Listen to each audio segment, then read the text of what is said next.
People think control always looks loud, shouting, rules, fights. But the kind of control I lived under didn't make noise. It was soft, subtle, carefully disguised as love. My boyfriend, Marcus, wasn't the kind of man who slammed doors or raised his voice. He didn't have to. He controlled me with gentleness, with advice, with concern, with perfectly crafted sentences that made me doubt my own ideas, my own instincts, my own decisions. He didn't say, "Don't go." He said, "I worry you'll be uncomfortable without me." He didn't say, "Don't wear that." He said, "You look better in something softer." He didn't say, "Don't take that promotion." He said, "It might be too stressful for you. Let me help you think it through." His control wasn't a command. It was a cage padded with compliments, and I didn't even notice the bars until one evening, when everything finally slipped. I came home to find my entire living room rearranged, my bookshelf emptied, my desk replaced, my work files gone. Marcus sat calmly on the couch sipping tea, saying, "I moved everything. This setup suits you better." My heart dropped, not because of the furniture, but because he had replaced my desk with a smaller one, a weaker one, a space barely big enough for a laptop. He was shrinking me, physically, emotionally, mentally, and he didn't even try to hide it anymore. I stood there frozen until he added softly, "I know what's best for you. You make bad decisions without me." That was the moment something snapped inside me. Not rage, not fear, clarity, pure, sharp clarity. He thought he controlled me completely. He thought I was still the woman who apologized for breathing too loud. He thought I had no strength left. He was wrong. And the move I made next, the move he never expected, destroyed the little world of control he built around me. Marcus didn't start as a controlling man, at least not in ways anyone would notice. When we met, he felt like safety in human form. He listened carefully. He remembered details. He made me feel seen. He took interest in my work, asked about my ideas, encouraged my dreams, and slowly, quietly, he began to shape them. If I said I wanted to paint again, he'd smile and say, "You're talented, but painting takes too much time. You don't want to overwhelm yourself." If I talked about moving to a bigger role at work, he'd say, "Maybe you're pushing too fast. Let's focus on stability first." And because he said it softly, because he said it with care, I believed him. That's how control works. It doesn't yell, it whispers. In the beginning, he helped me with everything. Fixing my resume, talking me through tough decisions, handling my finances when I felt stressed, scheduling my appointments, picking groceries so I didn't have to worry. At first, I was grateful, then dependent, then stuck. One day, I realized every major decision in my life had been made by him. Where I lived, where I worked, who I saw, what I wore, and I hadn't even noticed. He built a world where I needed him, a world where he was the anchor, and I was the ship tied so tightly I couldn't move. But the craziest part, he genuinely believed he was doing what was best. He didn't control me to hurt me. He controlled me to own me. And the day he rearranged my entire apartment without asking was the day I finally saw the truth. He didn't want a partner. He wanted a puppet. And puppets don't talk back. But I wasn't silent anymore. After that night, everything he did felt different. The way he watched me, the way he followed me from room to room, the way his eyes stayed on my hands when I picked up my phone, a book, anything. It wasn't concern anymore. It was surveillance, like he was emotionally patrolling my life. Sign number 1, he hid my mail. He said he was filtering out junk, but I noticed important letters missing, especially ones about job opportunities I applied for. Weeks later, I found them stacked neatly inside his backpack. He had never mailed my applications. Sign number 2, he lost my spare keys. He said he misplaced them. But when I checked the drawer where they always were, the keychain was still there, empty. He didn't lose the keys, he took them. Sign number 3. He tracked my errands, not with an app or device, nothing digital. He waited outside stores I said I'd visit. He drove past the coffee shop I usually worked from. He happened to show up wherever I was. Not coincidence, not care, control. Sign number 4. He corrected my thoughts.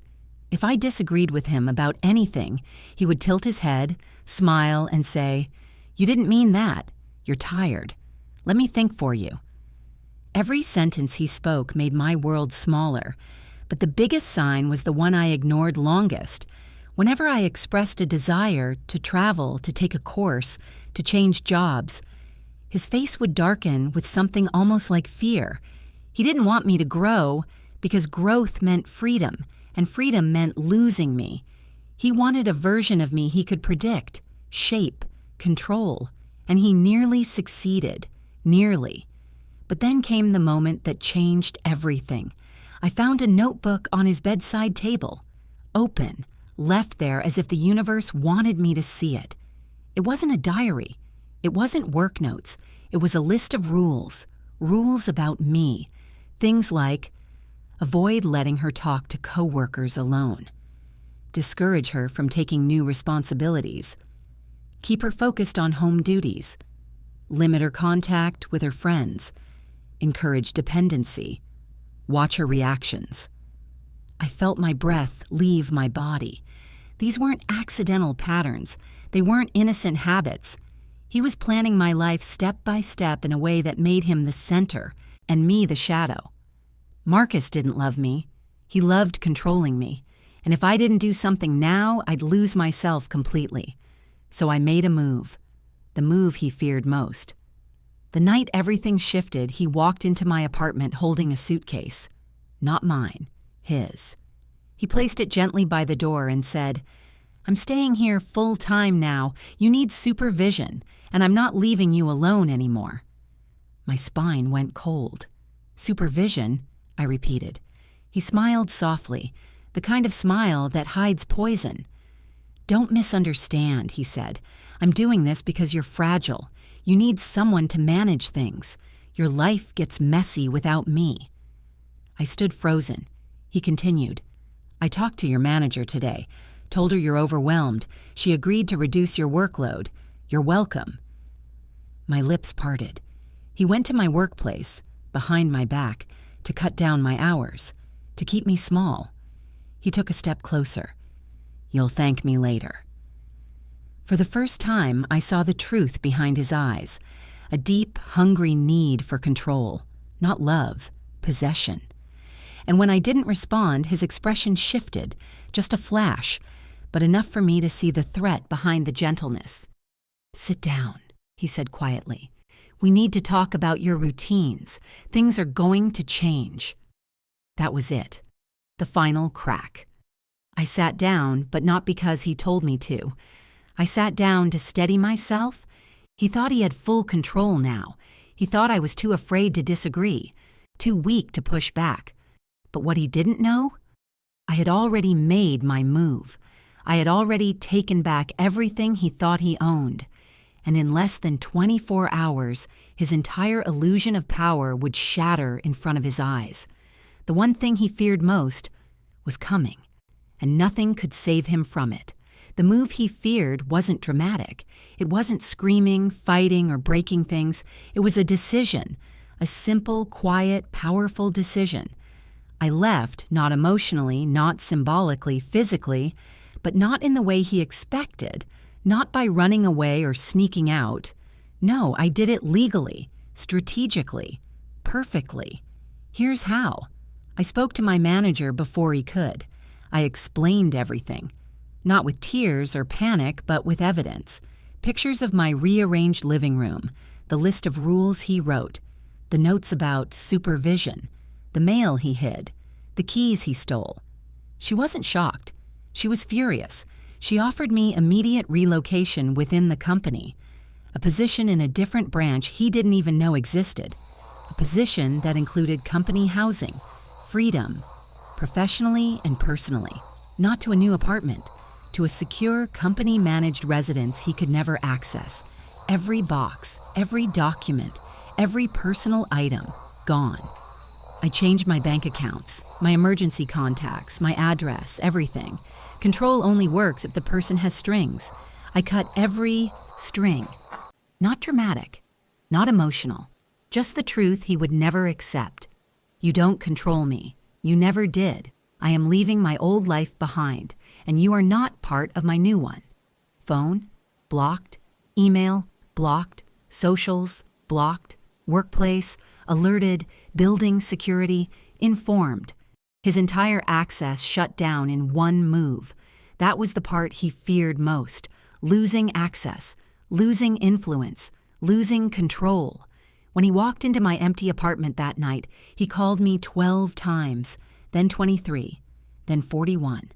But silence is the sharpest answer, and he finally understood. He didn't lose me. He lost power over me, and those are not the same thing. 3 days later, he showed up at my workplace, not inside the building. Security wouldn't let him in. He waited outside, pacing, breathing hard, eyes scanning every person leaving the building. When I finally walked out, I didn't avoid him. I stood across the street, calm, steady. He stepped forward, voice shaking. "Where are you staying? Why did you leave? I can fix this. Just tell me what you want." I raised my hand, stopping him. "You don't understand," I said softly. "You can't fix something you broke on purpose."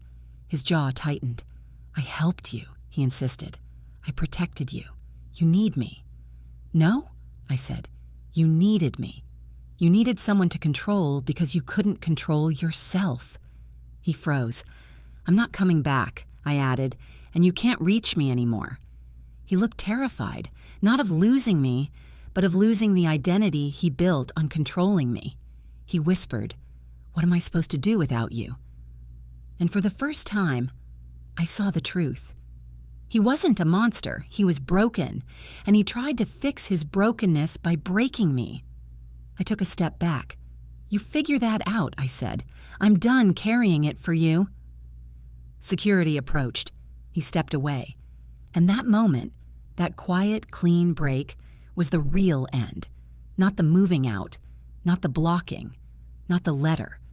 The real end was him knowing he no longer had access to my mind. That's the move he feared most. Starting over wasn't easy, but it was mine. My apartment felt light. My mornings felt peaceful. My thoughts felt like my own again.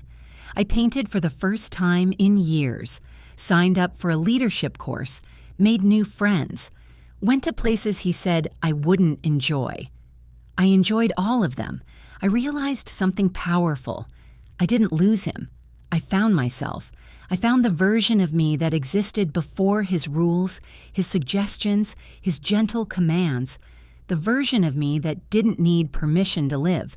He never contacted me again. Not because he didn't want to, but because he finally understood I wasn't someone he could reach anymore. Here's what I learned. Control doesn't always shout. Sometimes it whispers. Sometimes it smiles. Sometimes it disguises itself as care. But control is still control.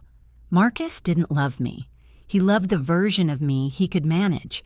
And once I made the move he feared, once I chose freedom over comfort, his entire power fell apart.